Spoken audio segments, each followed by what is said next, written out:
Hey, it's me, Vicky Marie, with a cup of tea in the love mug. Trying to keep the love going. Anyway, hi, how are you all? I hope you've had a good day. Now I've got two very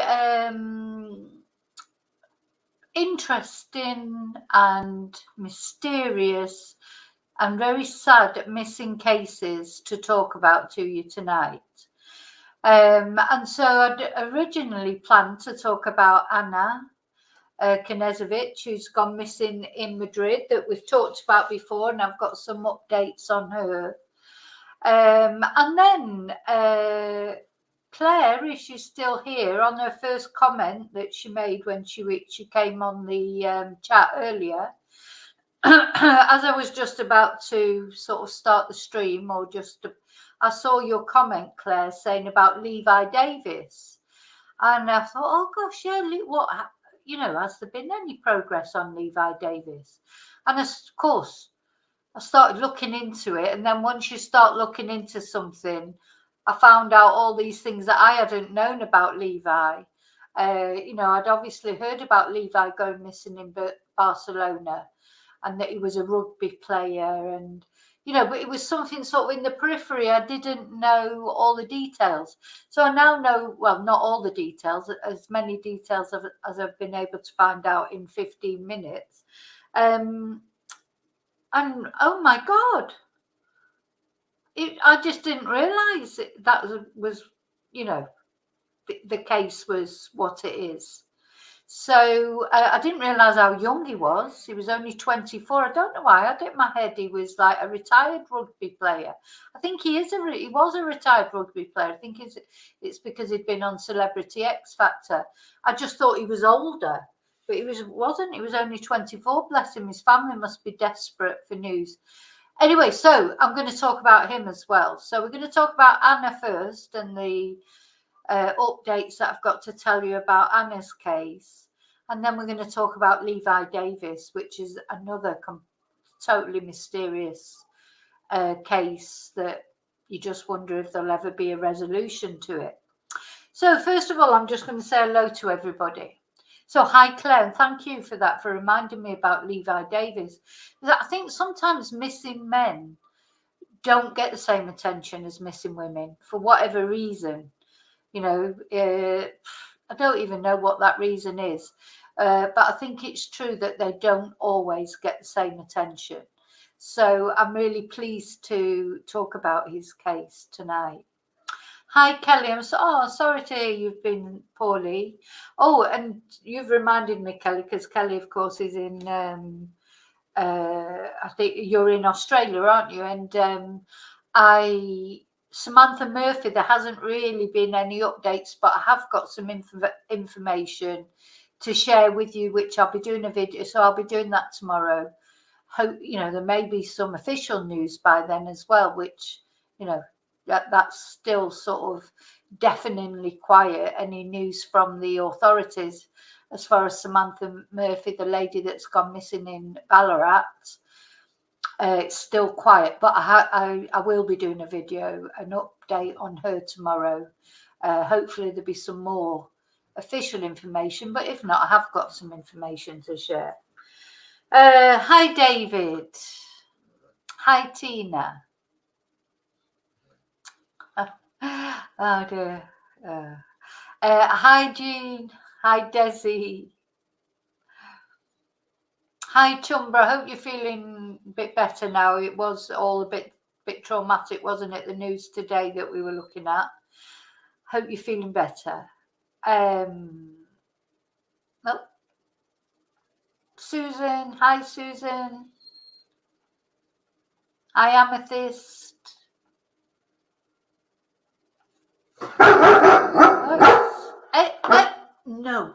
No. The big dog's down here at the moment, so you know what she's like when she starts barking. Claire's back. Hi Claire. Yes, please press the like. Thank you. Hi DMV.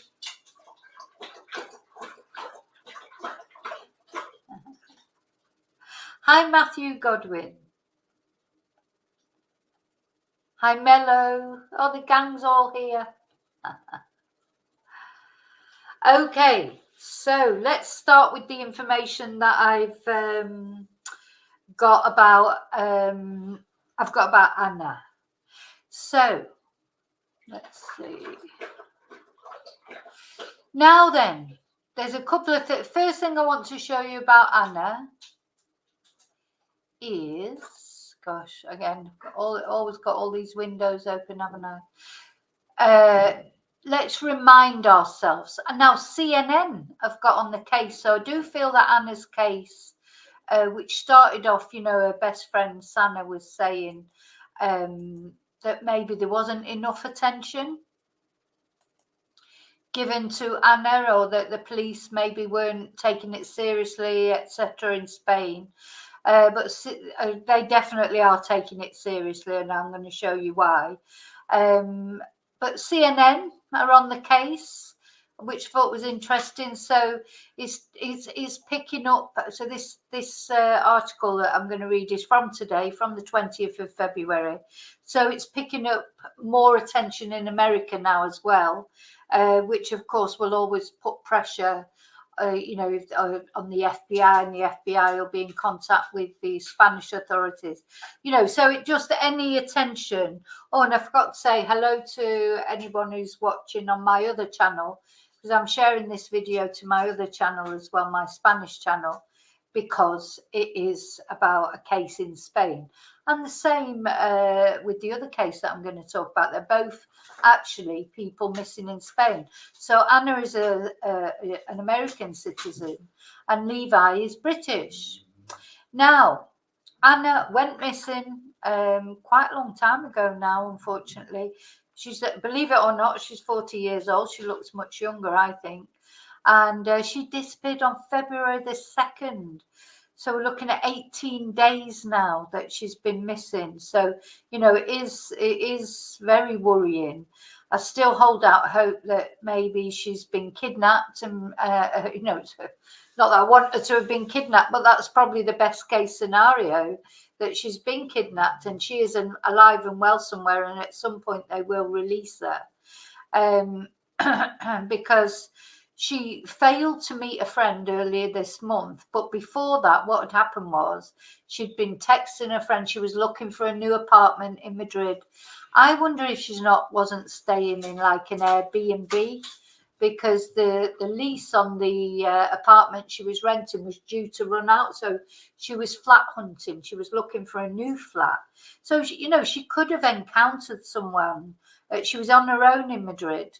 So she could have encountered someone in her flat hunting.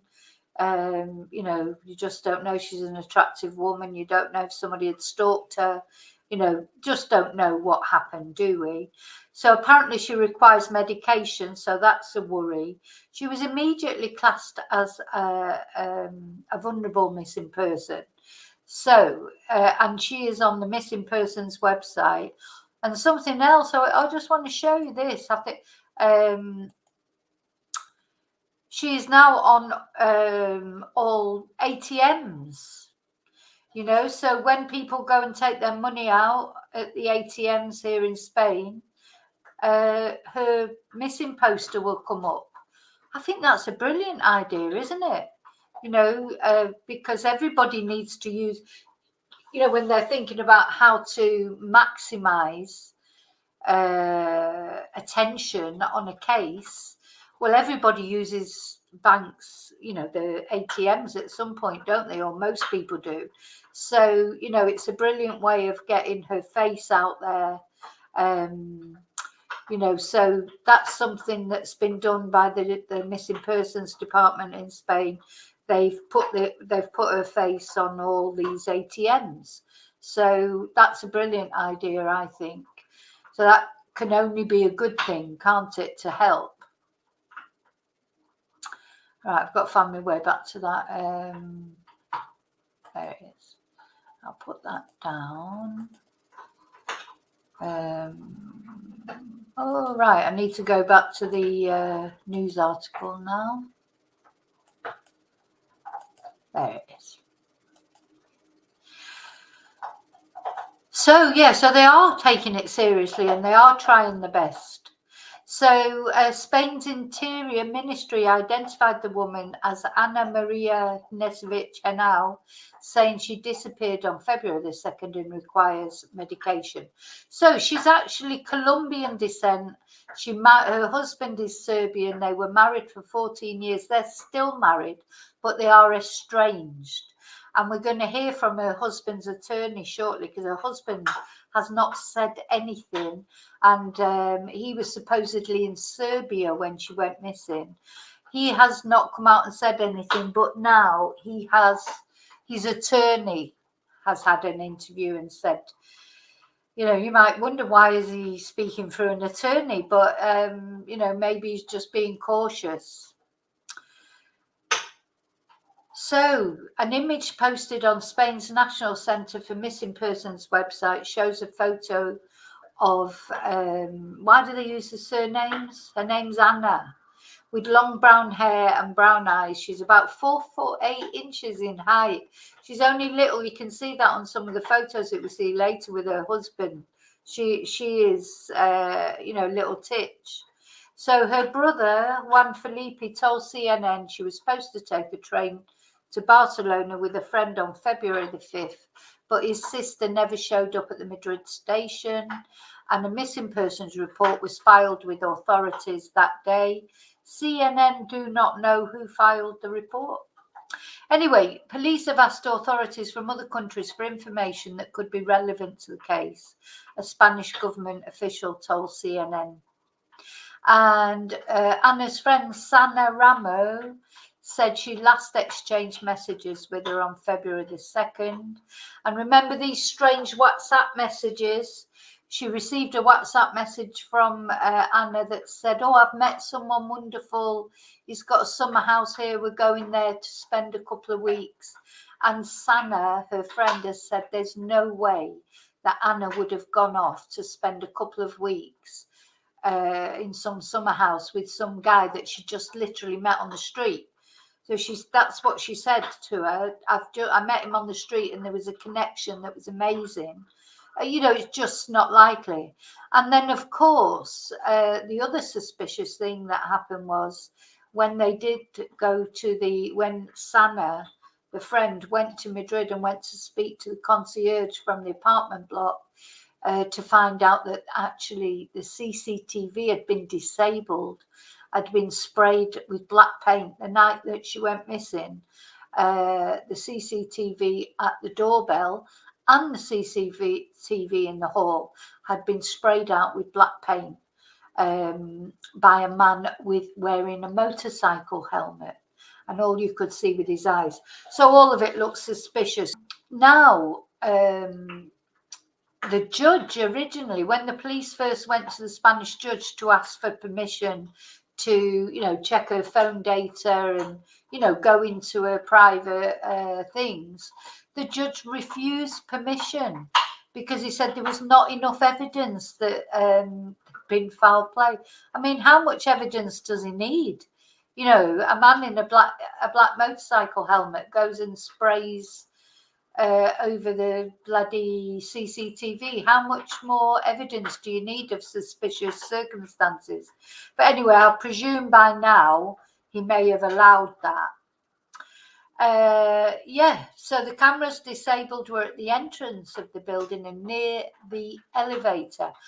Now they're saying it's unclear if the incident is related to her disappearance. And of course, that's always possible. So I suppose that's what the judge meant. He's like, it could have just been vandalism. People do mad things, don't they? But it just seems strange that 1 minute some guy in black is there in a black motorcycle helmet spraying out the CCTV, and then that very night, or certainly by the next morning, Anna has disappeared completely. So, it seems pretty clear to me that it's probably to do with that. Anyway, the building superintendent, two other people with knowledge of the situation told CNN that police had entered the apartment with judicial authorization. So the judge did say that they could go into the apartment, but initially they refused them permission to actually, go through her phone data, etc. Anyway, her brother and Sana, her friend, told CNN that they'd been in contact separately with her husband, David Knezevich, in the days after her disappearance, and he said he was in Serbia. CNN has attempted to reach David Knezevich, but did not get a reply. Nobody's getting a reply from David except now his solicitor has come out and spoken. So two people who know the situation told CNN that Ana initially rented the apartment in Madrid from January the 5th to February the 5th. Then she extended it till March the 5th, but she was looking for another apartment. And CNN has reached out to the Spanish police, but they have declined to comment because they're still investigating. You won't get anything out of the Spanish police. That's for you just won't. Then they won't say anything until it's resolved. That is just the way it is in Spain. And so they had a business together. They had a computer services. Ana and her husband David, as I say, he's still a husband, even though they're estranged. They had a computer services company in South Florida, and it lists David Knezevich as the CEO and managing director. It says that David Knezevich is Serbian and Ana is... Why does it give his first name and not Ana's? Do they think her first name is Knezevich? Anyway, never mind. Is a native of Colombia and a project manager. CNN has contacted the company but did not get through to anyone. The US Embassy in Madrid had no comment on the case and cited privacy restrictions when asked by CNN.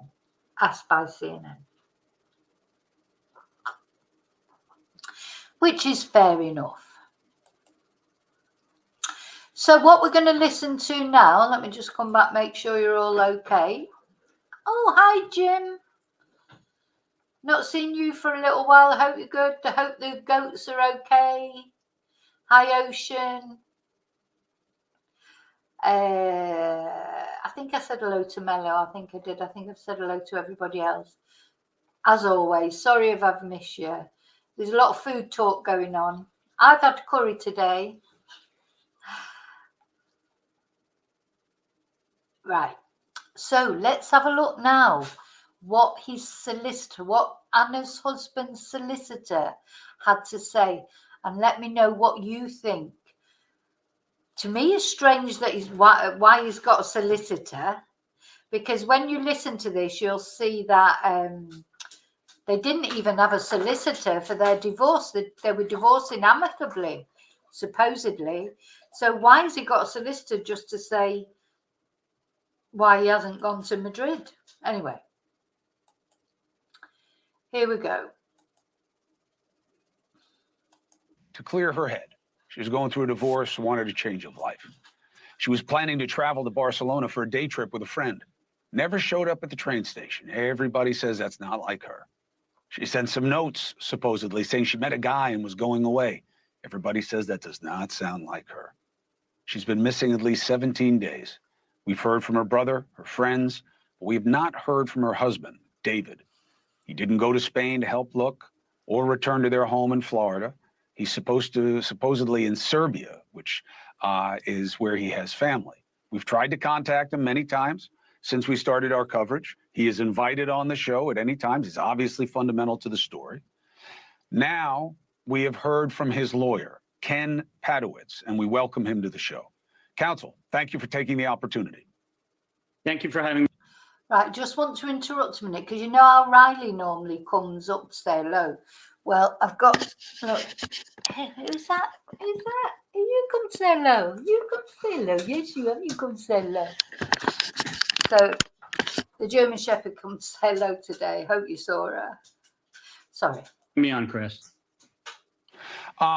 So I'm not here to ask you the obvious about whether or not your client had any role in the disappearance. I assume your answer would be no.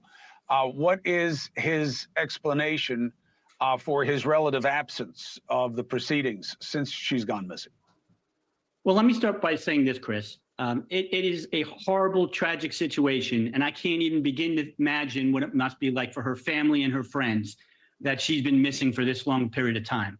I can tell you, in speaking to my client, I'm an attorney in South Florida, that he is also very concerned for the whereabouts of his missing wife.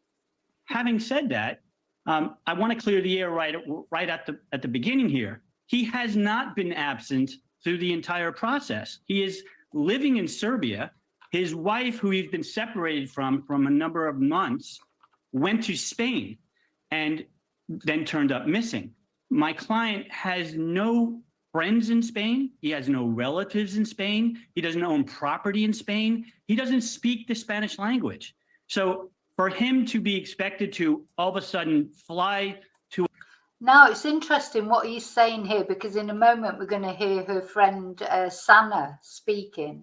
Because he's saying, oh, he's in Serbia. He was in Serbia. Why would, blah, blah, blah, blah, blah.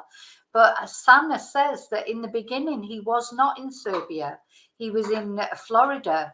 So, and then he went to Serbia, or he said he'd gone to, it's not clear. I mean, I'm not casting aspersions on him.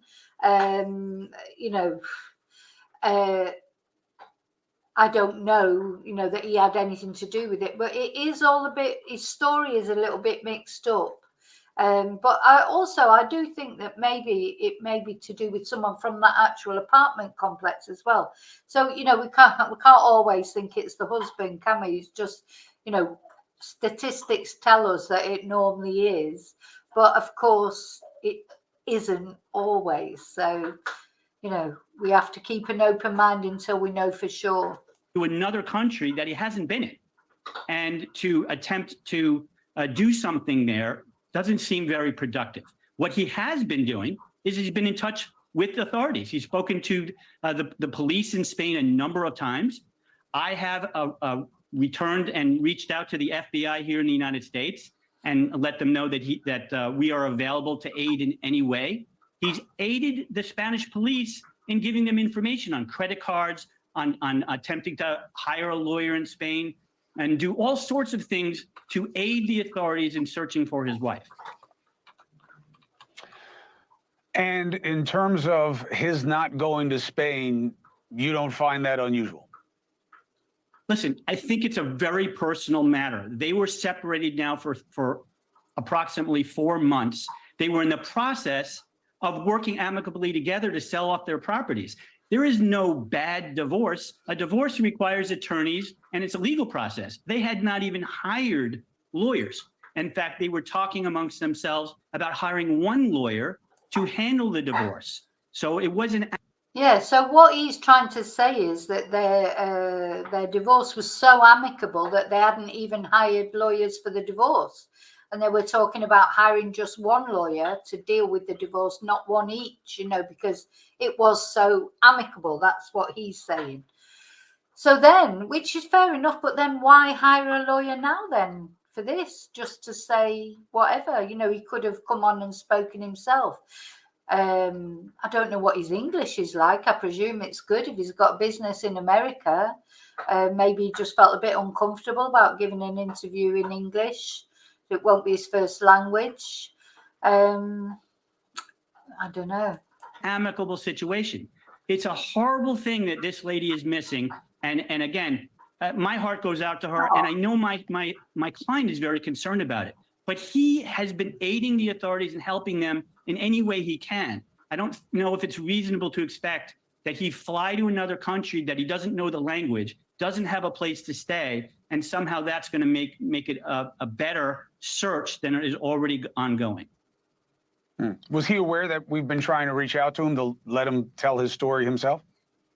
Yes, he originally... Look at Cuomo's face, like the guy who's interviewing, he's like that. You can tell he's like thinking, the husband did it. But, we shouldn't think that. We should not think that, because we do not know that he had anything to do with it yet.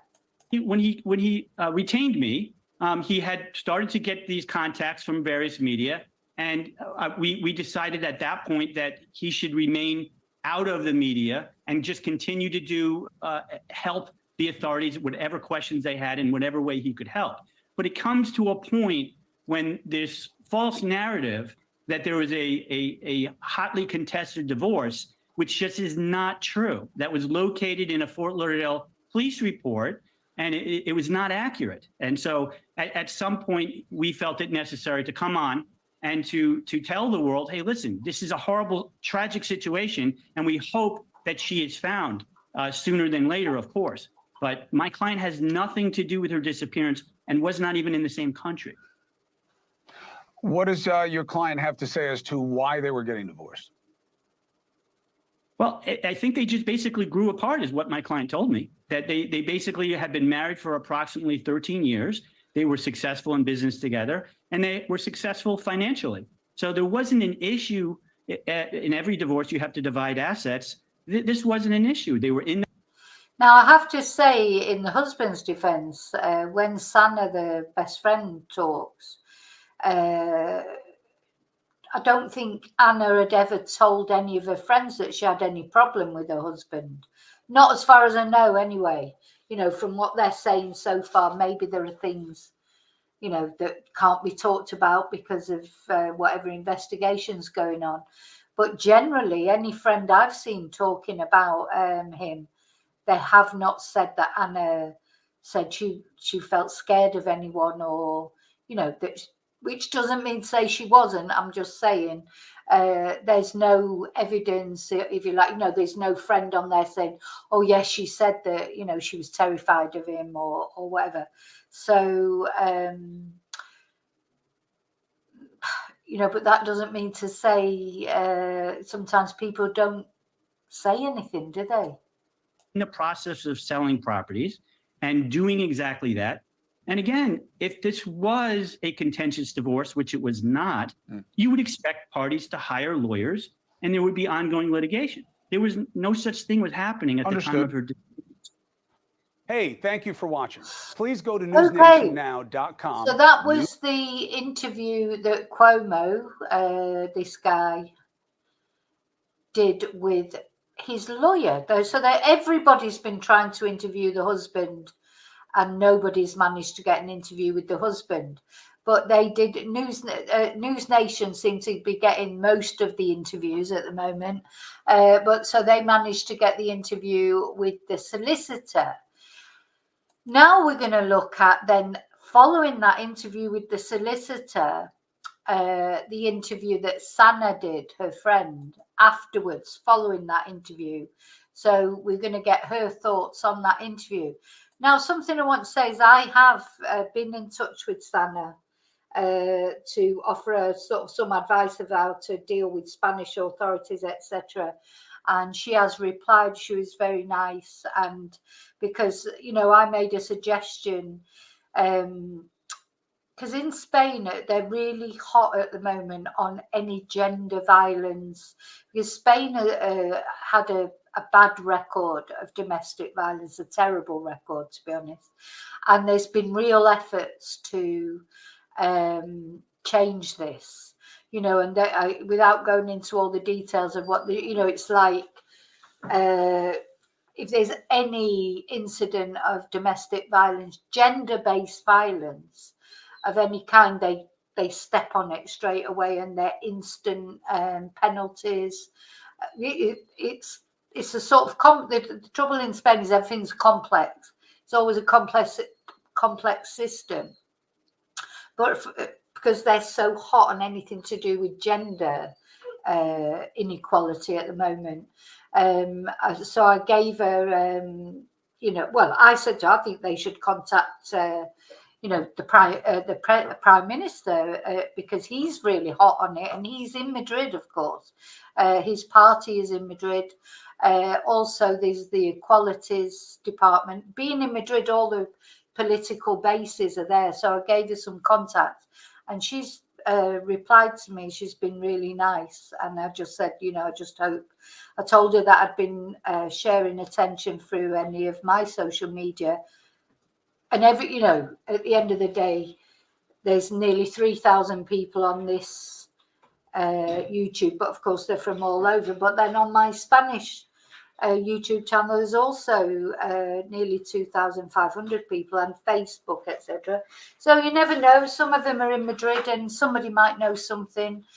So anyone who can share any information, obviously, but especially in Spain,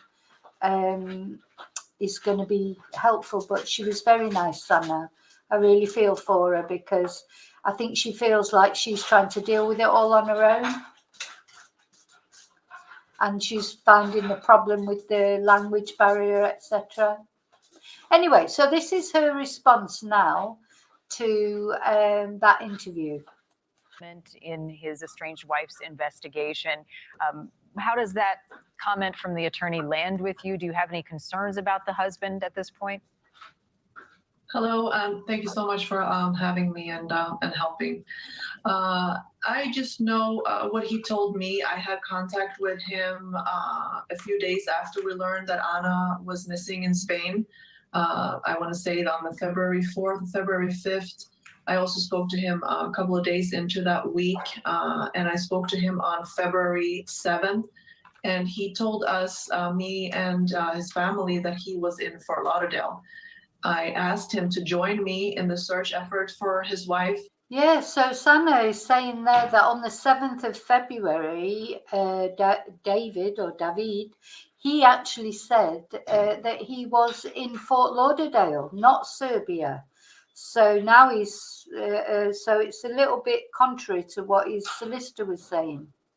I went to Madrid myself on February 8th. And I spoke to him the day before, and I asked him to come and join me in Madrid and see what we could do to find Ana and to help. So she asked him to go to Madrid. She went to Madrid on February the 8th. And I think it was her that went to the apartment and spoke to the concierge, who told them about this incident with the spray paint. So she asked him to go with her, and he didn't. So help in any way we could. I later spoke to him that Friday, where he told me that he had gone to Serbia. So I'm very confused to the statement by his lawyer yesterday that he's been in Serbia the whole time. I'm confused to that. Okay, let's back up here a moment then. Why did he say he? Yeah, so he said now through his solicitor he was in Serbia the whole time, but that's not what he said to Sana. But it's never good. Conflicting stories are never good, are they? Did not want to go to Madrid when you gave him that invitation. What was his reasoning? He just said to me that he didn't feel that there was anything that he could do. I asked him, and I did express to him that I was very disappointed. When I spoke to him that Friday, and he told me that he was in Serbia, I did speak to him about that. I was very disappointed that he didn't come. But his opinion at the time was that he didn't feel that there was anything that he could do in Madrid. Okay, and what is he doing in Serbia? What is his connection there? He's originally from there, from what I know, but what he's doing there at this time, I don't know. I have no idea. I have also just met him one time in my life, so I don't know David. I have met. So, of course, he's got family in Serbia, so I don't know if he regularly goes to Serbia, you know, if he's there for a birthday or if he was planning to go there anyway. You know, we don't know any of that, do we? So the thing is, this is going to be a difficult case because you've got, obviously, the FBI are going to want to be involved because it's an American citizen. So you've got the FBI, but then you've got the Spanish police. They'll be in charge of the investigation. And I don't know what sort of relationship. I would imagine they've got a good relationship. I don't know. I mean, Spanish police, they're grown-ups, you know, like they don't get... you know, there shouldn't be all these egos come into play and everything. At the end of the day, they just want to find this woman, want to find Ana safe and well. I don't think they'll get like the ego things in this. I don't think so anyway, because I think where it'll be, there's bound to be a little bit of it, I suppose. But I don't know, they're just Spanish and more grown up. I don't know, grown up about things. So Sana was saying there that she doesn't actually. Oh, here's Riley now. Yes, it's Riley now. Sana doesn't know David very well. She's only met him once, so she doesn't know him that well. But I'm sure Anna has spoke to her about him. Met him one time in the beginning of last year when Anna and I first made friends. I met him and spoke with him, and we spent an afternoon at their home in Fort Lauderdale. Okay, so you traveled to Madrid looking for your friend Ana. What did you find there? How much information were you able to glean from authorities? Not much information.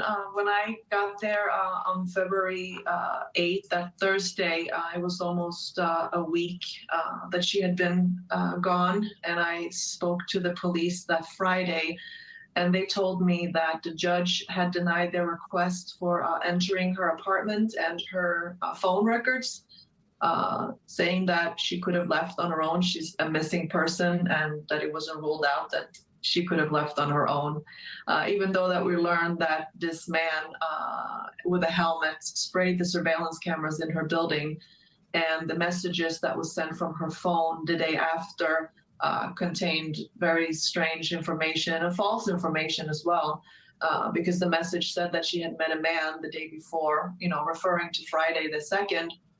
But she spoke to friends up until 10 p.m. that night and didn't mention to anyone that she had met someone that day. So that's This what happened. all uncharacteristic. Yeah, so suddenly she sent these texts saying she'd met this fantastic guy on the street, and but she never told any of her friends before that. That message, those messages saying that she'd met someone, was sent on the Saturday sort of evening time around about 5 o'clock. But in that time, so she hadn't mentioned this man before to any of her friends, and she was a woman who sent a lot of texts, told her friends things. She wasn't someone who just kept everything to herself. So she hadn't mentioned anything about meeting anyone else.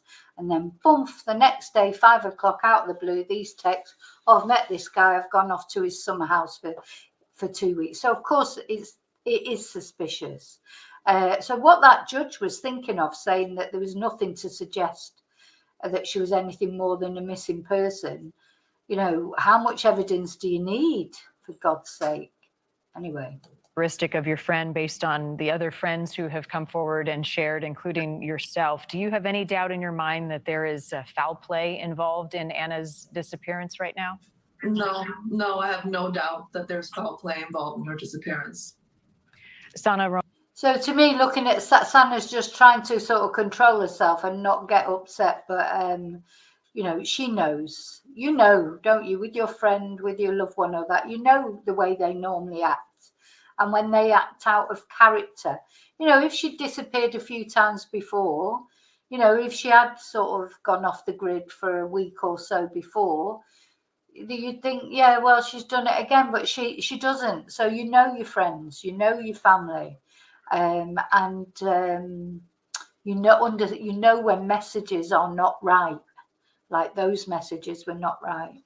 And I think Sana must feel really helpless, because she's miles away, so it's a big thing to go to Madrid, from America. That's where she lives. It's a long way, it's not just, and I'm sure she's got her own things going on in her own life and work, etc. So it would have been nice to have some help from the husband, wouldn't it, and from anyone who could help. Romo, please stay in touch with us, as we will with you, as we bring more attention to Anna's missing case here and abroad. We thank you for your time, and I'm sorry that you and all of her friends and family are going through this. Yes, thank you so much. Thank you. All right. Thank you for watching. Go to News Nation. Okay, so this is the update so far about Anna. Did I say hi to Ruth? Hi, Ruth. And there was somebody else came in. Wesley, don't think I've said hello to, but anyway, hi to anyone who's come in that I missed. So that's the story so far. Let's hope that, I'm sure the police are on it. you know, I couldn't make my mind up about David, you know, the husband. There's sort of this part of me that thinks whoever did that in that apartment block knew it well enough to know where the relevant CCTV was. You know, how would you know otherwise unless they'd cased it, you know? But, you know, of course, it's, you know, some people are professional in doing things like that, aren't they? That's what they do. It just doesn't look good. But I still think that the best case scenario is that maybe she has been kidnapped, you know, or abducted, which I know is horrible, but she may still be alive. That's the thing. So if she's been kidnapped, she may turn up. People do turn up. They don't, it's not always a terrible ending. So we've just got to hope for the best here for that poor girl. And her friends and family sort of desperate for news. So if anybody, if you're, especially if you're near Madrid or, you know Spanish people, share it. I've shared it on Spanish Twitter and, you know, English Twitter. I've tried to share it as much as I can everywhere that I can, that I think anybody might see it that might know something.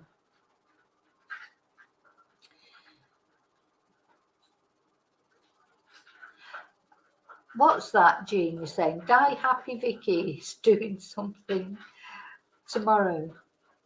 Die Happy Vicky is doing something tomorrow. Now, I don't understand that message, Jean.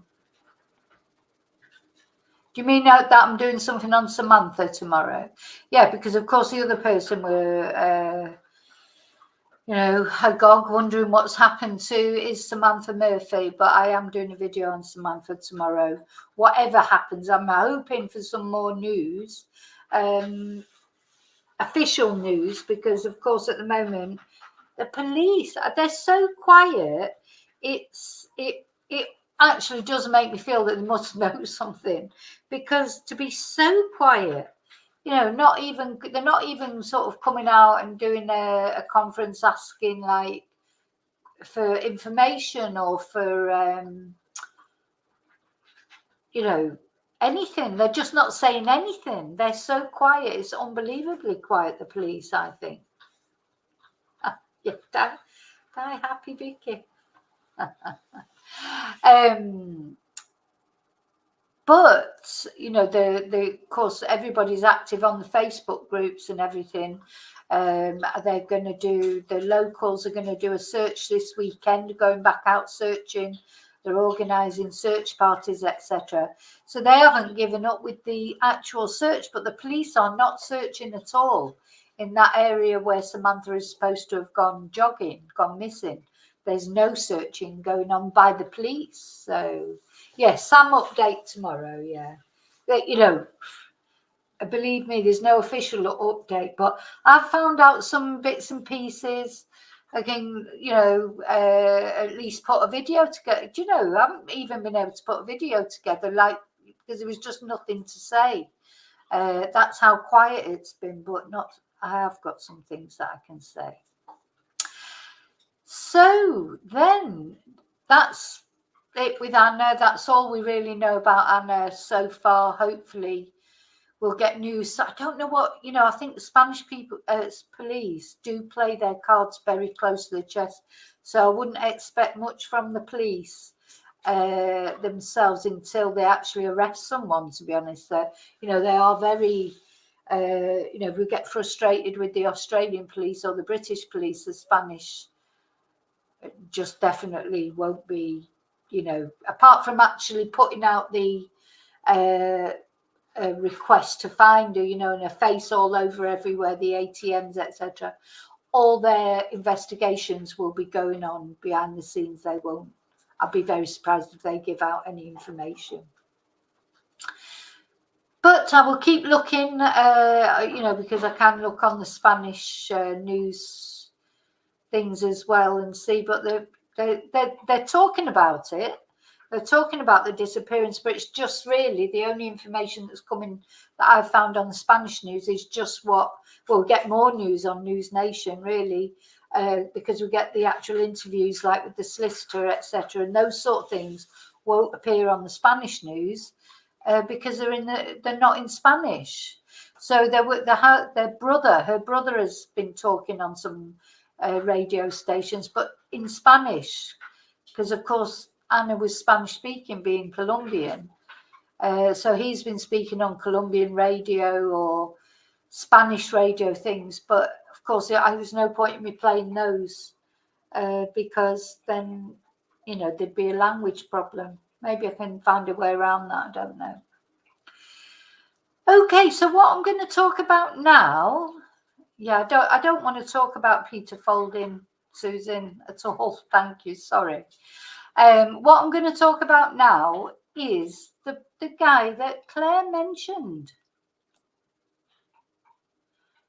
The poor guy who went missing in Barcelona. Now, I don't know if any of you know about this. But I'm so glad, Claire, that you mentioned it. Because when I started looking into it,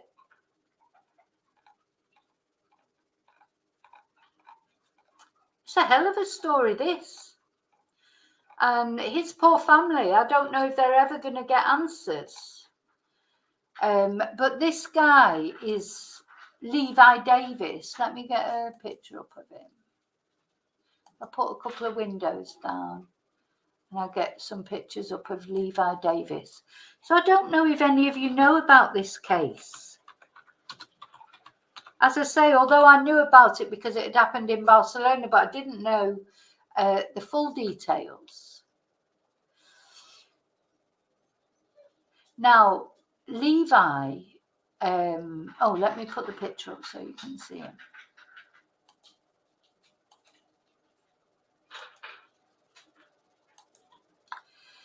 So this is Levi Davis, and if any of you are into rugby, I'm trying to think. I know there's a couple of you that are into rugby that have said sometimes you've been watching rugby.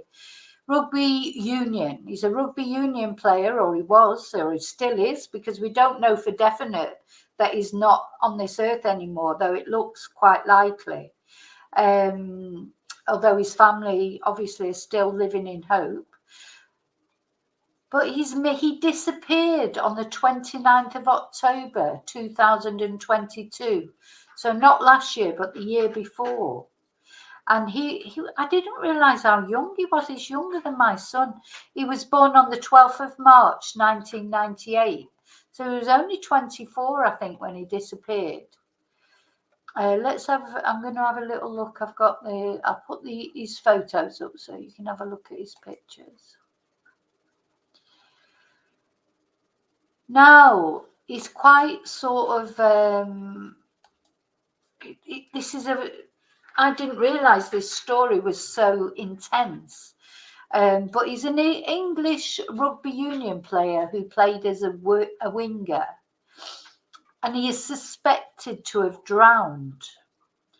So he's as famous for his personal life as he is for his professional career, because he took part in the X Factor Celebrity in late 2019 as part of a group, along with some other rugby union players, and they came 5th in the competition. So I don't know if any of you watched that. I didn't watch that, X Factor Celebrity. I haven't watched X Factor for years, to be honest.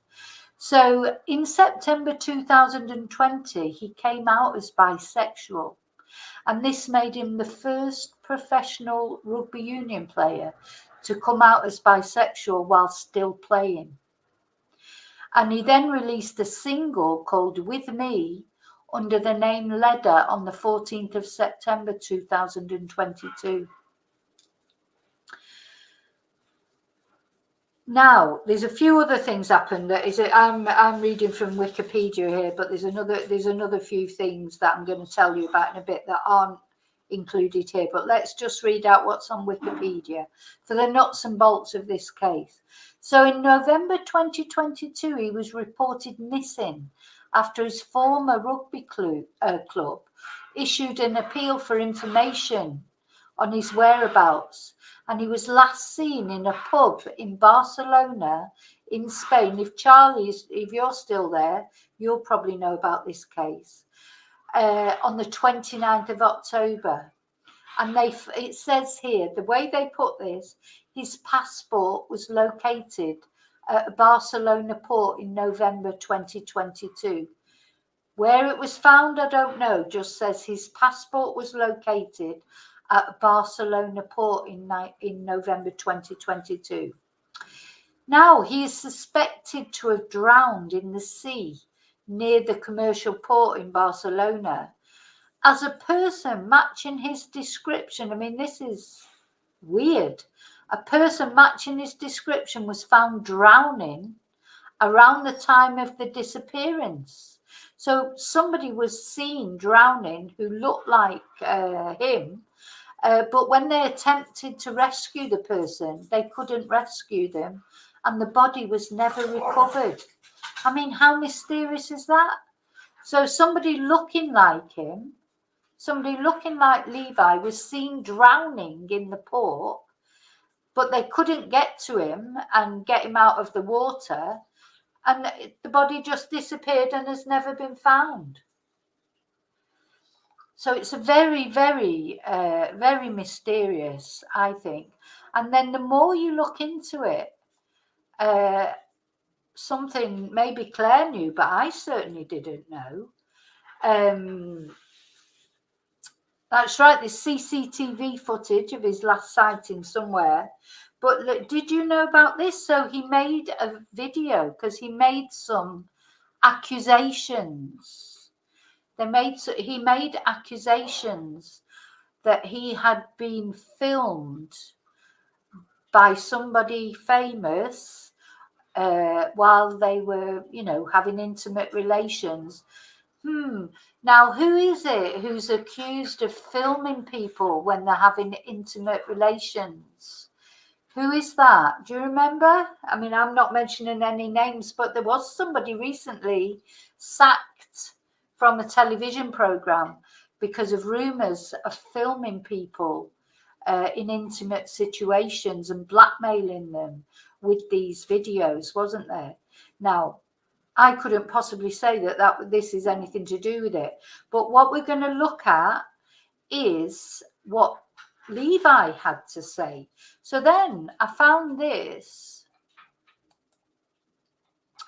which is, I didn't know anything about at all,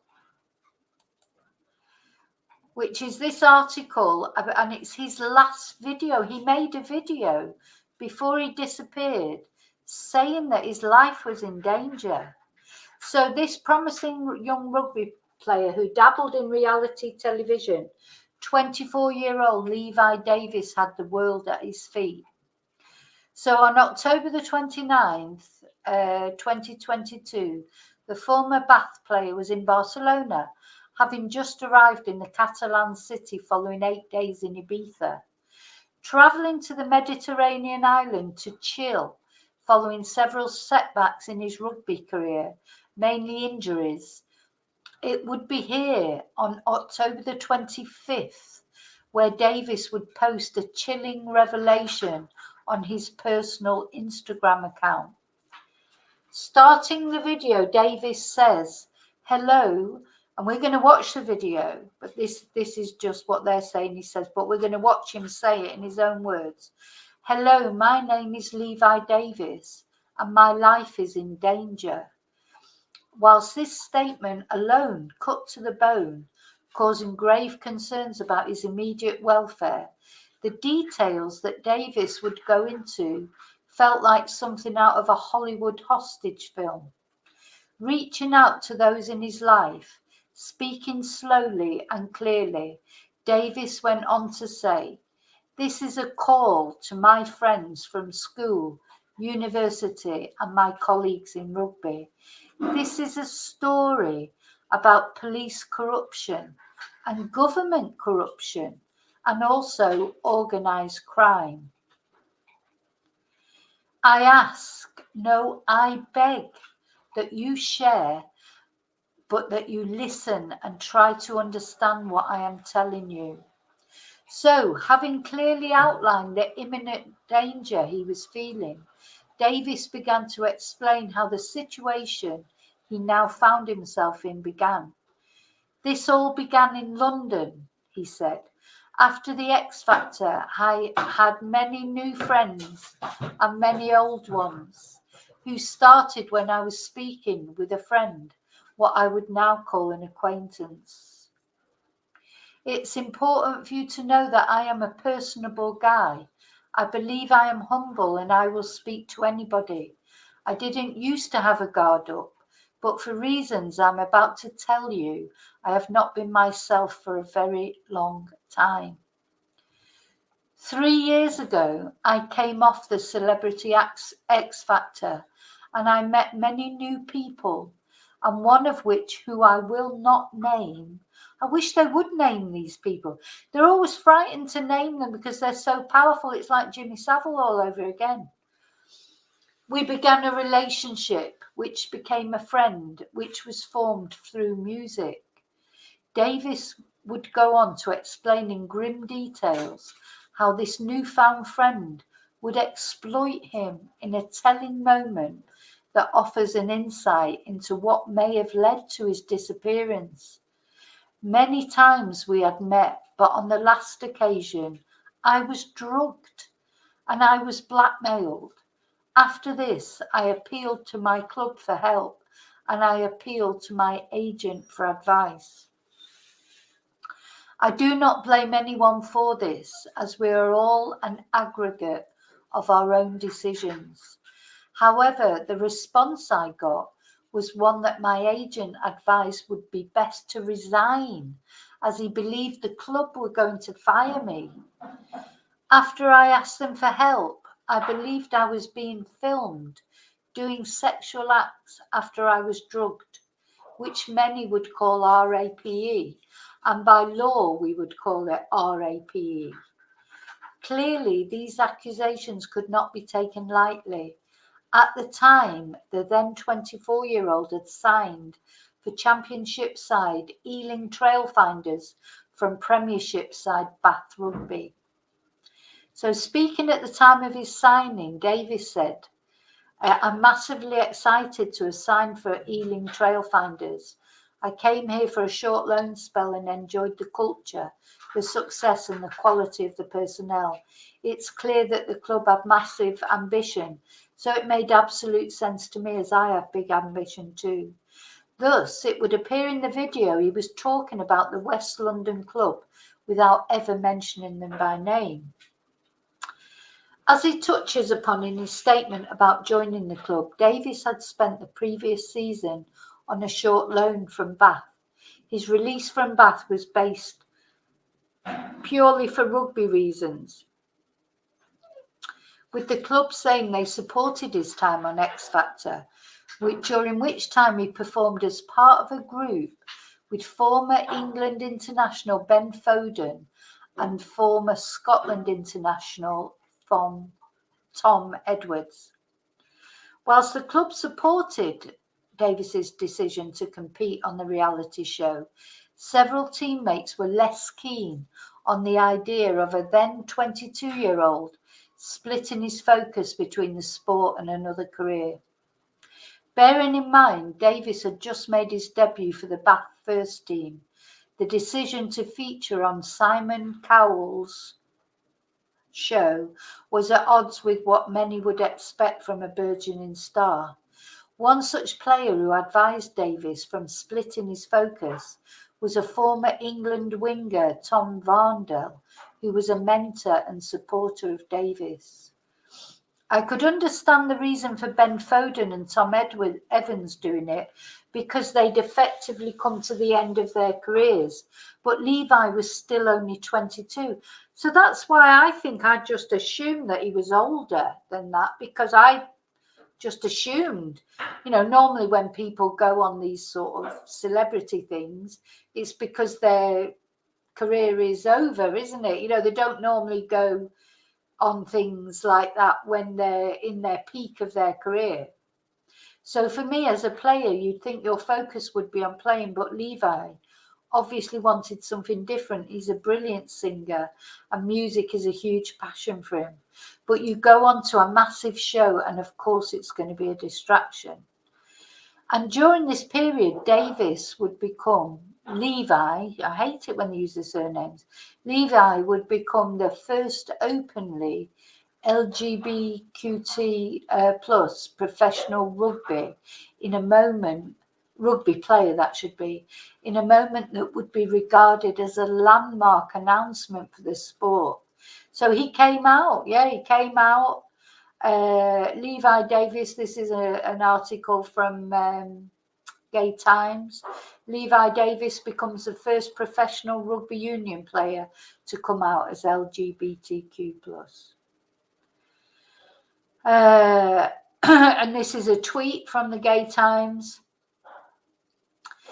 After 4 years of hiding his identity, the 22-year-old talent took to his team's WhatsApp group to deliver the news. In an exclusive interview with the Daily Mail, Davis opened up about how hiding his sexuality was eating away at him, stating, "I had hidden it well, but I couldn't keep it secret any longer." It's a shame, isn't it? I had to tell them, all of them, not just a few. I didn't want it to turn into Chinese whispers. So on the spur of the moment, I put it on our WhatsApp group. After his coming out, Davis was met with instant support from his Bath teammates, with many commending his bravery. And then they began taking the piss, of course, in a good-natured way, which I was relieved about. If they'd been too tender-hearted, I would have been worried. I'm still a rugby player after all, Davis says. Before coming out, Levi felt the need to overcompensate his manliness in order to keep his identity hidden, saying, I felt I needed to be this macho man, which I still am, but I felt like I needed to reinforce it more. So anyway, you can read the full story by Googling it. So whilst Davis clearly states he spoke to the club that he was facing challenges, he felt the support was not there by saying, after this and a lack of support, I was not myself. I was searching for belonging. I was searching for help. I went to the police and I asked them, can you help me? I did not understand the full picture at the time. All I knew was something was happening to me and it was not good. In addition to reportedly speaking with the police, Davis says he consulted with friends and family about the predicament he now found himself in. On many occasions, I went to my family and my friends, who also did not understand what was going on. They pleaded with me to find evidence, which I went on a mission to try and find. Many a night was spent wandering the streets of London and wandering the streets of Birmingham. Pausing and taking a deep breath while clearly holding back tears, Davis continued, you may ask, why not just stay away from the individuals who wish you harm? And that is what I tried to do by starting a new life in Australia. But what happened was I was followed there also. What I need you to understand is that with organised crime, it is not one person. It's an aggregate of people. People you do not know, people that get into your life by whatever means possible. Gosh, going into specifics on what he believes. Now, this is what he's saying. I'm not saying that this is true. I'm just saying that I didn't know anything about this video that Levi had made. So going into specifics on what he believes was going to surface as a means to blackmail him. Davis said, in Australia, I had many a good memory because after I was hooked on drugs and after what I believe to have been filmed on the dark web, videos of me in compromising positions and the blackmail that followed me. After that, I came back because I realized that the only way through this was by understanding the full picture myself. And upon his return to the UK, Davis says he confronted one of the people who was involved with the alleged blackmailing he was battling. And after I went back to one of those,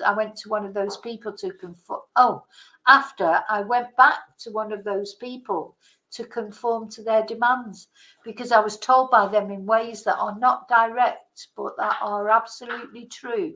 If I said anything, they were going to attempt to kill me and threaten my family, and they are trying to frame me. And this was followed by many attempts at gaslighting and threats. I have had enough. So I am here to appeal to you to share this. And following his appeal for people to share the video, he details his alleged discussions with the police. The information that I gave to the police went directly back to these individuals. I understand that the police is full of good people trying to do their job. But I also understand there is a large amount of police corruption. And the only way these people would have had access to my private interviews with the police is through it being leaked. They also, to my knowledge, had access to my medical records, as they have reiterated things to me that only I have had conversations with the NHS. So, detailing the lengths to which he alleges the individuals campaigning his downfall had gone to, Davis says they had interfered with his medical treatment. I was gaslighted into thinking I had psychosis, when many of the things I said are actually true. I believe this was because I was looking for an understanding of the puzzle I could not put together. So then he gathers himself and speaks of the support of his family and friends, saying, "My family, my friends, I thank you for being there, even though you didn't understand what was wrong with me." And then, in perhaps the most harrowing moment of the video, Levi would further appeal for help, as he once again stated his life was in danger. I am not safe. By doing this, I am not safe. I try not to put individuals' names in this, but I try to be as vague as possible through fear of retaliation. Anyway, we're going to look at the video now. I won't read out anymore. We'll actually watch his video. It started. Hello. So this is the actual video he made very shortly. I found this on the Spanish news, but it's in English, but it's got Spanish subtitles. My name is Levi Davis, and my life is in danger. This is a call to my friends from school, university, and my colleagues in rugby. This is a story about police corruption and government corruption, and also organised crime. I ask, no, I beg that you share, but that you listen and try to understand what I'm telling you. This all began in London. After the X Factor, I had many new friends and many old.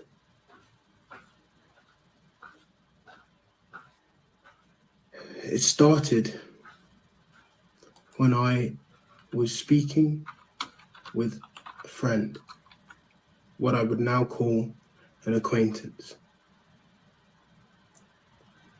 It's important for you to know that I'm an impersonable guy. I believe I am humble, and I will speak to anybody. I didn't used to have a guard up, but for reasons why I'm about to tell you, I have not been myself for a very long time. 3 years ago, I came off the Celebrity X Factor, and I met many new people, and one of which, an individual who I will not name, we began a relationship which formed, a friendship which was formed through music. Many times we had met, but on the last occasion, I was drugged and I was blackmailed. After this, I appealed to my club for help. I appealed to my agent for advice. I do not blame this on anybody, as we are all an aggregate of our own decisions. However, the response I got was one which my agent advised it would be best to resign, as he believed the club were going to fire me. After I asked them for help, after I believed I was being filmed, doing sexual acts after I was drugged, which many would call rape. And by law, we would call rape. After this, and a lack of support, I was not myself. I was searching for belonging. I was searching for help. I went to the police and I asked them if they could help me. I did not understand the full picture at that time. All I knew is something was happening to me, and it was not something good.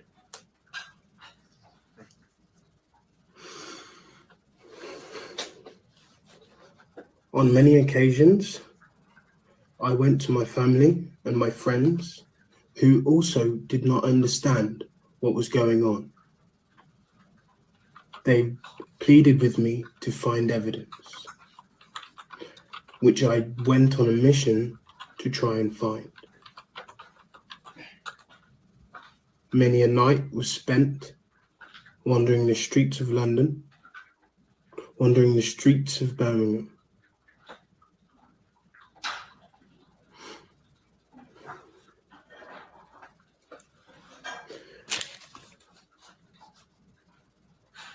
You may ask, why would you not just stay away from individuals which wish you harm? And that was what I tried to do by starting a new life in Australia. But what happened was that I was followed there also. What I wish you to understand is with organized crime, it is not one person. It's an aggregate of people. People that you do not know. People that get into your lives through whatever means possible. In Australia, I had many a good memory. Because after I was hooked on drugs, and after I believe what I believe to be, have been filmed on the dark web, and videos of me in compromising positions, and the blackmail that followed me. After that, I came back because I realized that the only way through this was by understanding the full picture myself. This was then followed after I went back to one of these people to conform to their demands. I was told by them in ways in which are not direct, but are absolutely true, that they were going to attempt, if I said anything else, they were going to attempt to kill me threatened my family, and they also were trying to frame me and are. This was followed by many attempts of gaslighting, threats, and I've had enough. So I'm here to appeal to you to share this. The information that I gave to the police went directly back to these individuals. And I understand that the police are good people. It's full of good people trying to do their job. But there is also a fact that there is a large amount of police corruption. And the only way that these people would have had access to my private interviews with the police is through it being leaked. They also, to my knowledge, had access to my medical records, as they have reiterated things that only I have had conversations with the NHS. I was gaslit into thinking that I had psychosis, when many of the things I said are actually true. I believe this because I was looking for an understanding in which a puzzle I could not put together.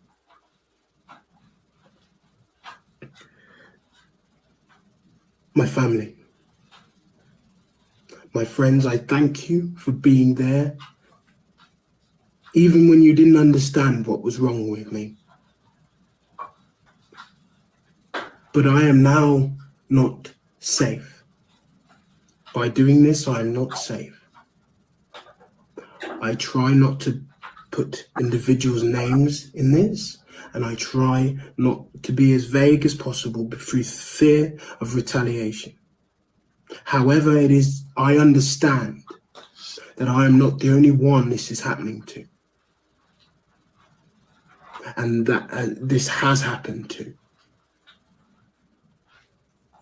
They openly said to me that they will try and frame me with the videos that they have of me and with the individuals that they have inserted into my life, some of which I'm sure I'm still yet to find out they are involved in this.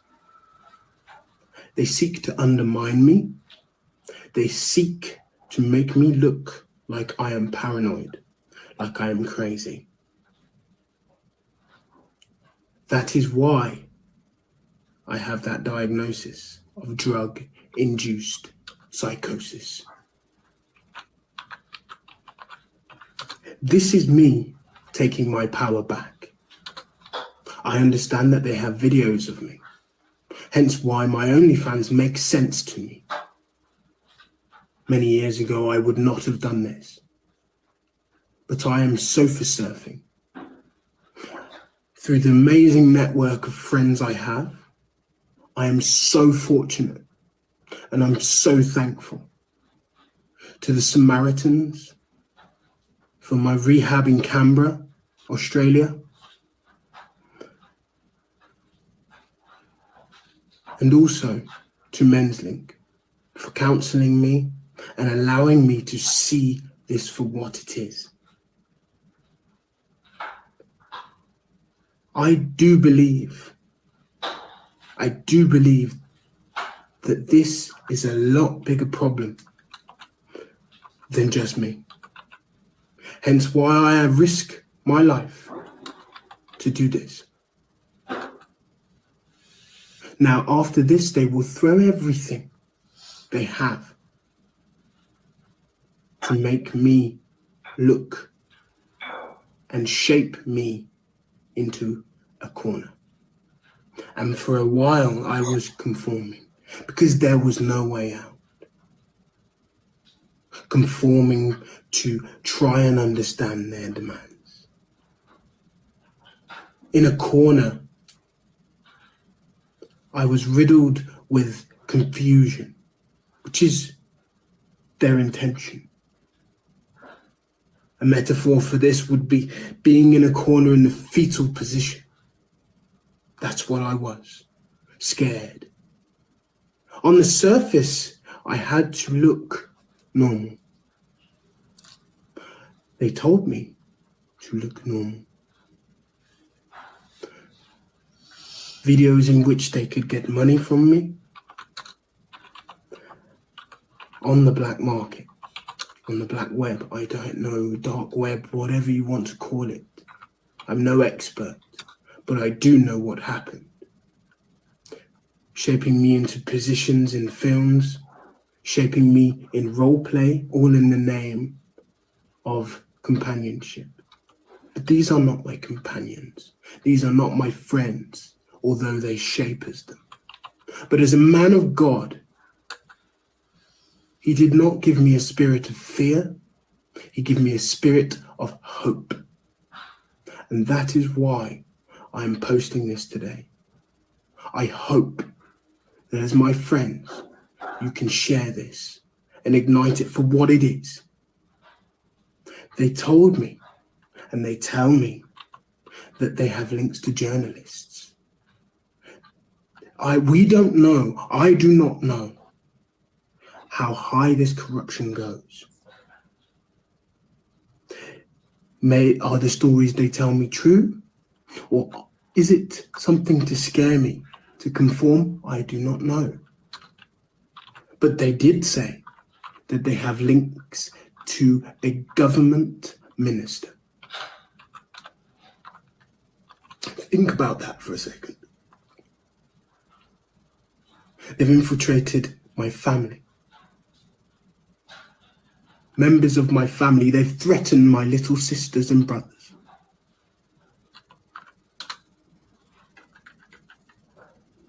And so I can't stand back here, and I won't. I just thank all the people that have come to me in my times of need, because without you, I might not still be here. I remember vividly standing on the side of a bridge and my friend helping me off it. That's where this brought me to, the dark place that this brought me to.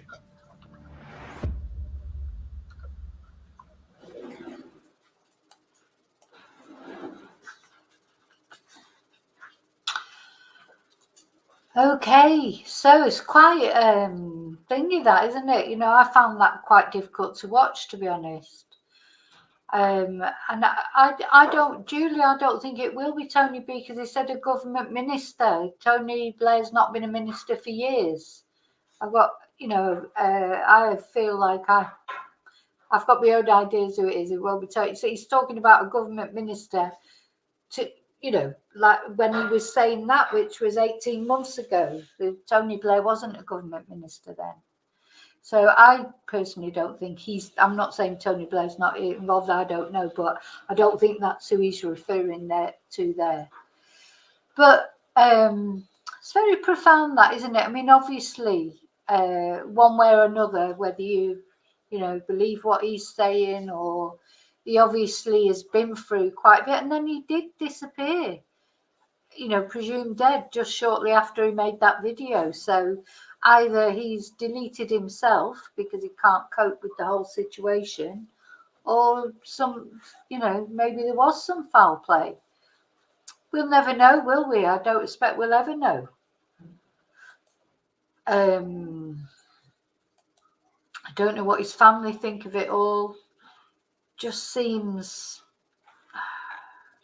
you know, and I thought, you know, I've got to be honest, for years, I thought X Factor, which not only X Factor, but, you know, just well, we know what ITV and BBC, what the corporations, these big TV corporations, Hugh Edwards, Philip Schofield, there's one scandal after another. You know, it's just rife throughout it all, you know, and, you know, it needs weeding out and it needs stopping. It's horrible. There's something definitely. There's 50 MPs at the moment that are under investigation for sexual offences. 50 British MPs under investigation under active investigation for sexual offences. And one of those by-elections the other day, that was because one of them, Peter Bone, of all the appropriate names, who'd exposed himself to one of his aides, he was deselected by his constituency. So you know what he did? He put his girlfriend up for. So bearing in mind, so he's got this guy's in his 70s. He was caught exposing himself to a male aide, and then when he was deselected by his constituency, he put his girlfriend up as the Conservative Party put his girlfriend up as a candidate. So no wonder they lost that by-election. I think it was the first time in 100 years that constituency seat had gone Labour. You know, people are sick of it. People are sick of it because I think people are getting to know about it more now. So 50, you think that in Parliament, you know, the people that are making the laws for Great Britain, 50 MPs are under investigation for sexual offences. So there you go. Just yeah, and half of them, like you say, half of the Tory MP. Well, could there be nobody left standing for election? I mean, and some of them are Labour. Don't get me wrong. There are some other, but most of them are Conservative. They just are. It's not a question of whether you support the Conservatives or not. That's just the facts. Because the way the Conservative Party now is just rife with all this scandal and everything, and you know, I thought it was, you know, just anyway. There are MPs standing. There's one in particular. I can't even mention his name because, you know, nothing's been. You know, he hasn't been prosecuted with it. Well, he was prosecuted, but there wasn't enough evidence found, you know, for a violent RAPE, and he is back in Parliament now because the case fell apart because I don't know, the woman just sort of lost her nerve or whatever. So he's there in Parliament telling everyone what to do, and he hospitalised that woman. It was such a violent attack. You know, anyway. So I do, it can't all be, you know, you take Levi's story there, Levi, whatever, whether that was true what he said or not true what he said, at the end of the day, he's disappeared, he's missing, he's drowned probably in Barcelona, and nobody knows really exactly what happened to him. I mean, this is what I mean about the police being quiet though in Spain, because who was he in the nightclub with? Who was he staying there in Barcelona with, or was he there on his own? Let's see if I can find the actual CCTV.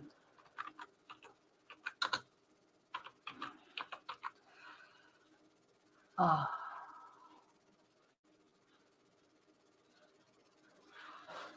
Hang on. God, I've forgotten his surname now.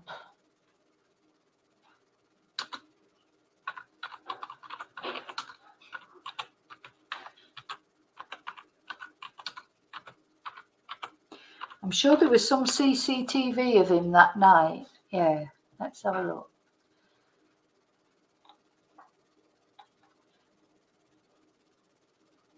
So apparently it's being handled by a specialist crime unit. I don't know.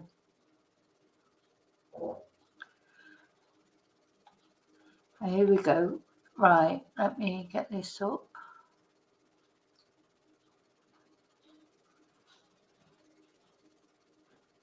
Just seems suspicious that, you know, he does that video and then the next minute he disappears. Says he travelled to Ibiza with a friend here, but it doesn't say who the friend was. So the video's taking ages to load.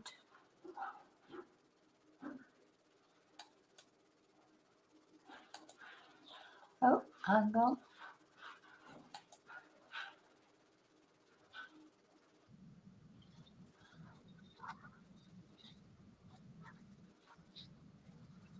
Okay, let me share it. It's got a little advert on first.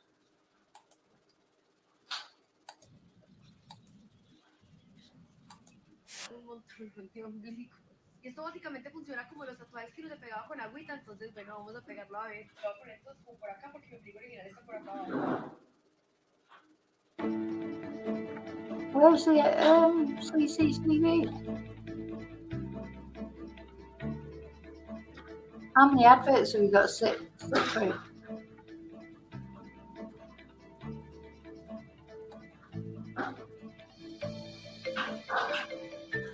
Right, that's not going to work.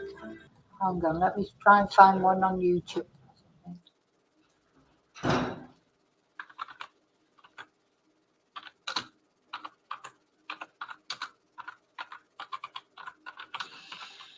Trying to find one without adverts.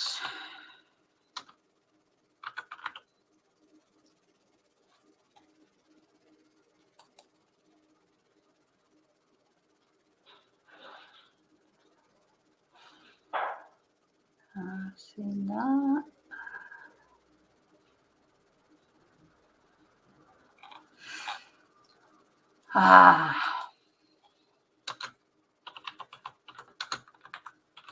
Don't know if I'll be able to find it, or it might take me too long.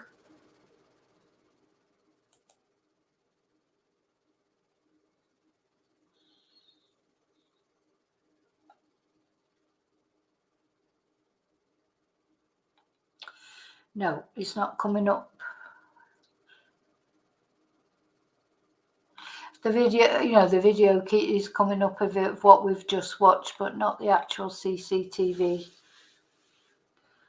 Unless this is it. Hang on.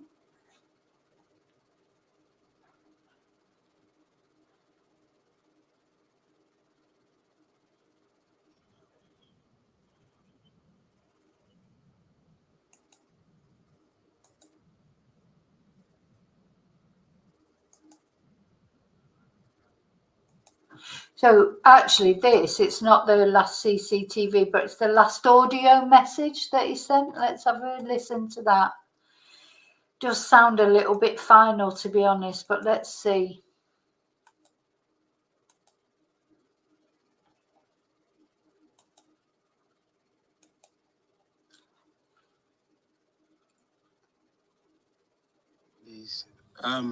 Appreciate you. I appreciate you, sis. Honestly, I really do. And I love you guys. Seriously. I love you. And yeah, it's tough. But oh, you know me. I'm a fighter.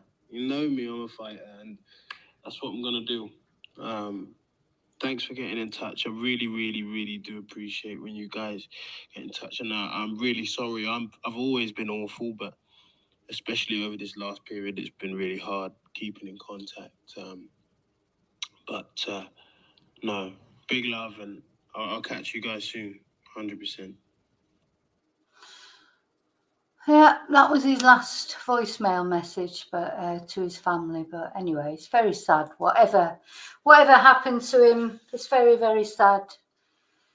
You know, especially because they've got no answers, have they? They've got no answers, no definite answers. And I just find it strange that somebody was seen drowning. They were seen drowning, supposedly, but they couldn't get them out. But anyway, maybe he did take his own life because he just couldn't cope with everything anymore. But who knows? Who knows?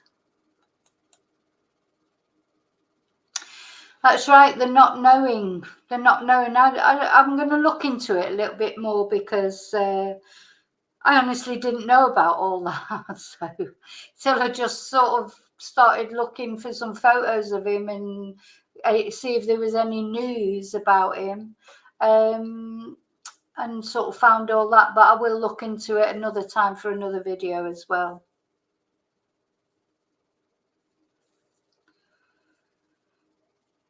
Yeah.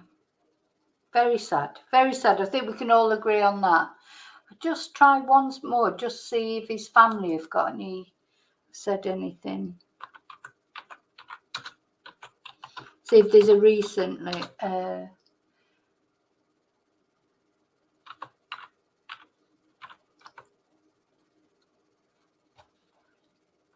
See if they've said anything recently.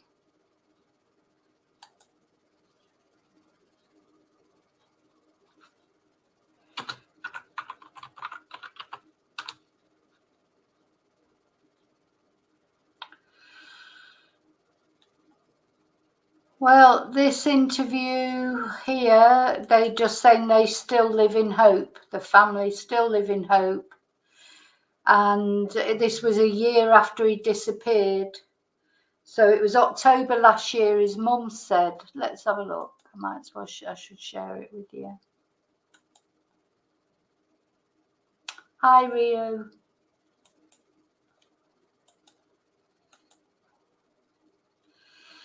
So this is him with his mum.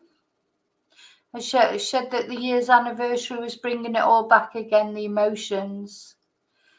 I just can't imagine. I can't even think about that if that was my son, not knowing where he is or what's happened to him. So she prays he'll turn up one day, and he has not been found despite appeals and searches.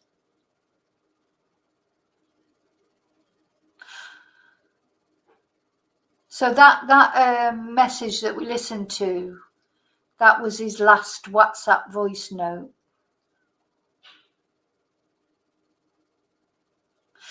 So what happened was, the morning after Levi disappeared, passengers on a cruise ship close to Barcelona's port reported seeing a man in the water, and a search was started but was later called off when no one from the boat was found to be missing, and Levi's passport was found at the port a few weeks later.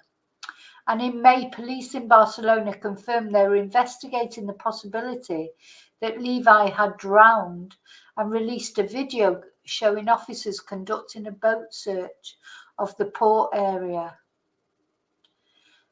And Julie, his mum, believes the search with divers should have been called out earlier. And the Mossos d'Esquadra, the Catalan police, told Newsbeat the case is ongoing, but there are no further updates. And it's a case of it being passed to a judge to know what the next steps are. Yeah, so we saw how good that judge was with Anna's case, where he refused to let the police access her private things because there wasn't.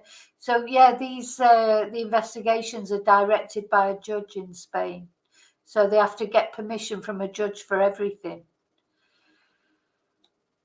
So, dear me, awful. And it's bad enough, you know, if he was in Britain. Let's just play this video, see what this is. It's bad enough if you're in your own country, you know, without the language barrier, without, you know, and we might criticise our, but at least we understand the way they work, or we think we do. But, you know, to be dealing with a foreign country and a different language, different. Hey, so this is the last video he sent. Shh.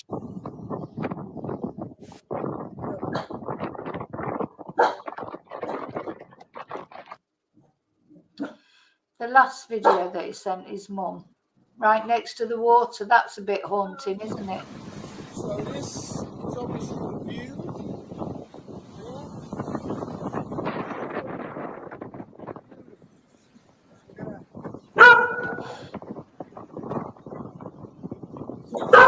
Shh.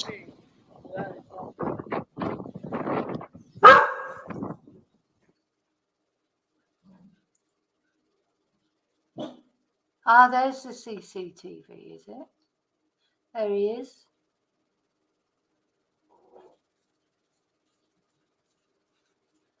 Was that him with the rucksack then?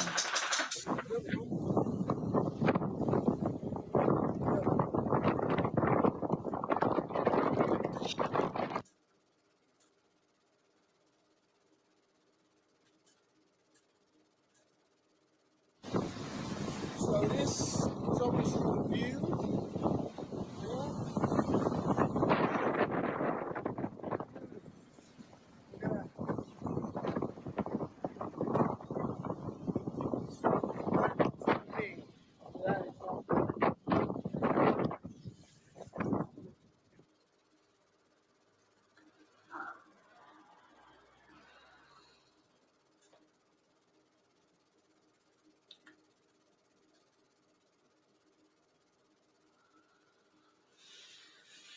Okay, so that's the last that we know about him. No, I mean, it's possible that he may still be alive somewhere, isn't it? Yes, it is, Charlie. It's close to where you live.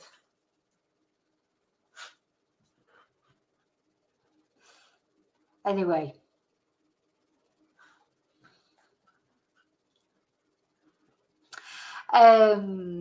I need to do a video about Julian Assange sometime, don't I suppose? Yeah, that was sad for him when, what was her name? Vivienne Westwood, when she died, because she was a big, I don't really understand that situation either. I need to look into it. So I'd need to look into it before I could do a video on it. I'm not, I don't know enough about it to be able to talk about it now, but I will look into it and we'll do a video about that. Oh, Charlie, do you live around the corner from there? All right. So when I'm in Barcelona one day, I'll meet you at the Irish pub for a drink. Hi, Teresa. Mello saying hi, Teresa. So I presume Teresa's coming and snuck in and I didn't see her come in. But okay, that's it. That's more or less what I've got to say.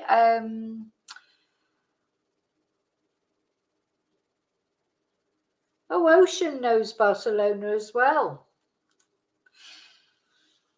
It is a crazy world. We do live in a crazy world. But you know what? It's like, there are, we need to find something positive, don't we? Shall I find some wombats? Let's hang on. I'm just going to have a look and see if I can find some wombats or kangaroos that we can look at before we finish, so that will cheer me up.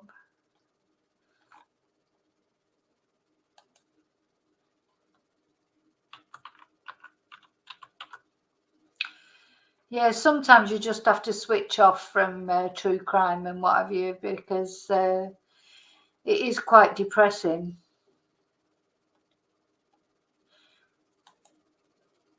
Yeah, let's have a look at the wombats. I do like to look at a wombat. Oh, did you, Kelly? Oh. Oh. These wombats, they're funny looking little things, aren't they? They are.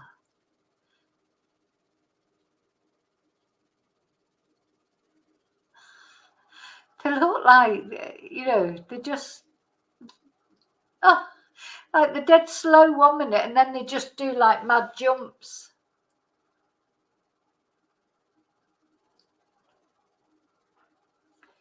Let's have a look at another one.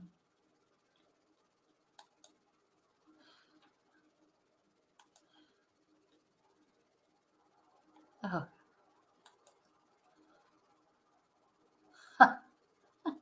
Just...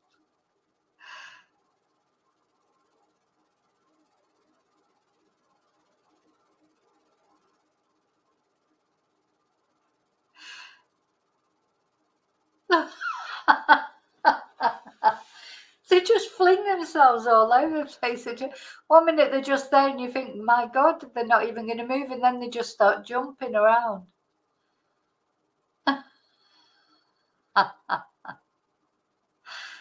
Oh dear, they are funny.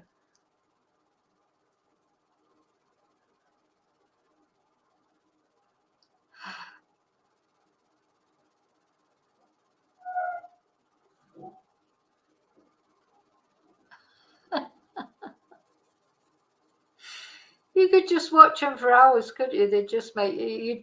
They're good time wasters. Oh, look at that. Oh. Oh my God. So sweet. They are so sweet. Let's find one more. One more. Oh, so let's have a look at this. Oh, so they're building a wombat enclosure. No, let's have a look at a wombat drinking some milk. Little sweeties. Look at their nails, though. Oh, God, my toenails are like that at the moment. It's always the same in the winter. You have to get, and then the summer comes when the weather gets better. You have to get your feet out. You have to go and have a pedicure because otherwise your feet look like that after you've spent winter in your boots. Oh, little cutie. Oh, I want a wombat. So sweet. So sweet. Really sweet. Yeah. They are cute, aren't they? They are cute. Yeah. Yeah. It's honest to God, my turn. I can't wait to get a pedicure, actually. I need a pedicure desperately, but I always think, oh, what's the point? Because I'm just wearing boots at the moment. But I do need one. Okay, well, listen, thank you so much for being here with me. Let's hope some good news about Anna. Though, you know, it doesn't look, again, we just, some resolution for the family. We need to know what happened to Anna. And also, it'd be nice to eventually find out what's happened to Levi. You know, again, doesn't look too as if, you know, there's ever going to be a resolution for his mum, but you just can live in hope, can't you? That's all you can do, really. So, but anyway, thank you for being here with me, because you always cheer me up. I hope you've all enjoyed the live and chatting to each other. And I'll see you tomorrow. Now, tomorrow I'm definitely be doing an update on Samantha Murphy. That's what I intend to concentrate on. We hope some good news still with the little toddler that's disappeared into the river. But again, doesn't look too promising, does it? But that's very tough, that's especially tough with it being a child. But anyway, so take care. I know, Chumba, it was bad today, wasn't it? It was bad, the news. To children, it's always worse, isn't it? But so yeah, remember to look after you. Go and have a pedicure, a manicure, a massage. Go to a spa. Old hippie, if you're still there, did you take your wife for a spa break? You were asking for a Christmas present for her, weren't you? And we said to you a spa break would be good. But yeah, spoil yourself. Do something nice, even if it's just, you know, wallowing in a nice bath. And I'll see you soon. And until I see you again, may your God always go with you. Much love. Night, night. Bye-bye.